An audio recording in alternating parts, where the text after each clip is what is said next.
Institute scholar and Fox News contributor, Amy Kremer, co-founder and chair of Women for Trump, and Richard Goodstein, Democratic strategist and former advisor to the Clinton presidential campaign. Good to have all of you with us. Good to be with you, Marc. So we just heard from Sean Spicer, so I'm going to go straight to Richard Goodstein with your reaction here about what's going on and what we saw today.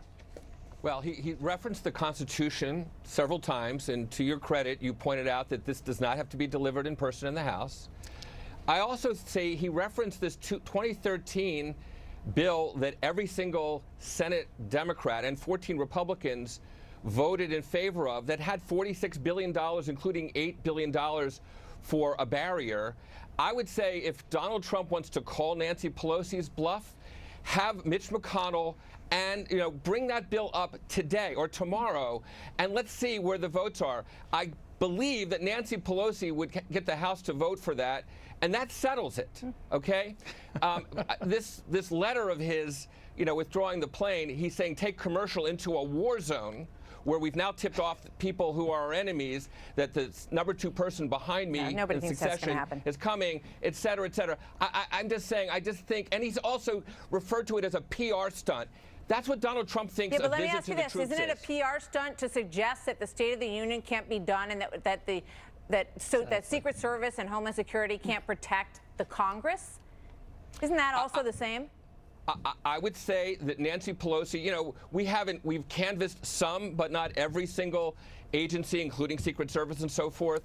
Do I think there was some gamesmanship? Absolutely.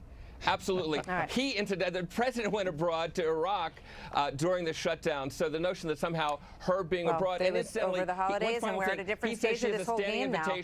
The last time that he was there, she left. He left. All right, Marc, go. Yeah, so, I mean, it takes a lot of chutzpah for the Speaker of the House to send a letter to the President saying that because of the shutdown, we can't provide security for you for the State of the Union address, but she can get on a government plane and have all the security in the world that she needs to go to Afghanistan. I mean, come on, give me a break.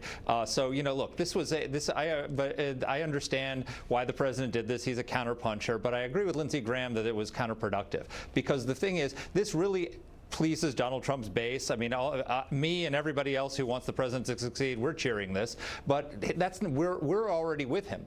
The people he needs to win over are persuadable people in the middle who are frustrated with this shutdown. And polls show 71% of Americans want both sides to compromise and come up with a deal. His job is to show that he's the adult in the room, that he's the one who's staying in the Oval Office, doing his job, offering to negotiate, offering to compromise, while they're pulling political stunts. And instead what he did was he got down and did a political stunt as well. It's counterproductive to what he's trying to accomplish. Amy, what do you think? Well, I think that, they need to feel it at the top. And President Trump stayed at the White House. Nancy Pelosi jetted off to Hawaii.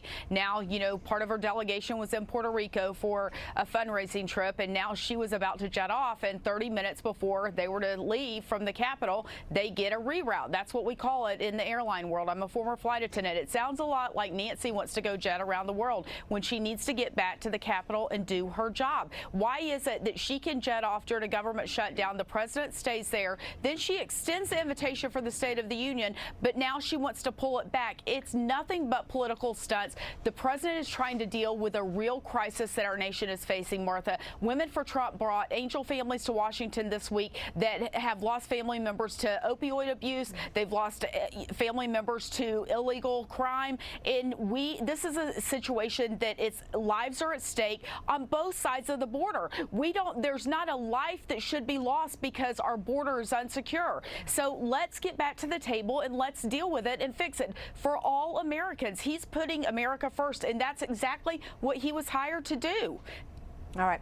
I want to switch gears here just for a moment. I want to play this video from Alexandria Ocasio-Cortez. There's just interesting juxtaposition. Everybody who is getting attention these days is using the platform of Twitter and everything else to do it, and she seems to be mastering it for her party. Watch this.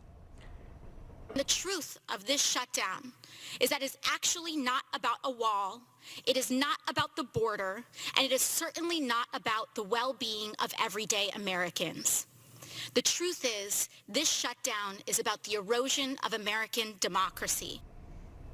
Richard Goodstein, I actually thought we were going to also show the one where she's teaching new members of Congress how to be more successful on social media and Twitter. But that obviously is her on the floor. Richard, is she an asset or a liability right now for your party, do you think? Well, it's funny. The right hasn't quite figured out how to try to knock her down to size. And there are people who are in the Democratic Party who are concerned that she's dragging things a little too far left. So far, she's got all these followers. She's figured out a way to connect with millennials. She has harnessed social media in a way that maybe even Donald Trump hasn't. And yet she hasn't really pulled policy. She talks a good game about the Green New Deal and 70% tax and so forth, but she's not yet moved the needle in terms of policy outcomes. So I would say actually she's kind of a mixed bag. She's very authentic, Richard, and she's making it difficult, I think, for some of these early candidates. You've got Kristen Gillibrand and Elizabeth Warren, and she's sucking all the oxygen out of the room for these people, Richard. Well, look, she's getting attention from the TV networks. Great. When we start having debates, when we start having real contests, there's going to be plenty of oxygen given to every single candidate. I don't think that Elizabeth Warren is complaining about what AOC is doing in terms of grabbing the headlines right now. Look, and again, she got 14,000 votes in her primary. Democrats got 23 million votes during the primaries. Hats off to her for getting all this attention, but let's keep in perspective what she does and doesn't, kind of control. We'll see. All right, thank you all. Great having you here tonight. Thanks, Martha. Thank you. So coming up next, President Trump's major announcement on a missile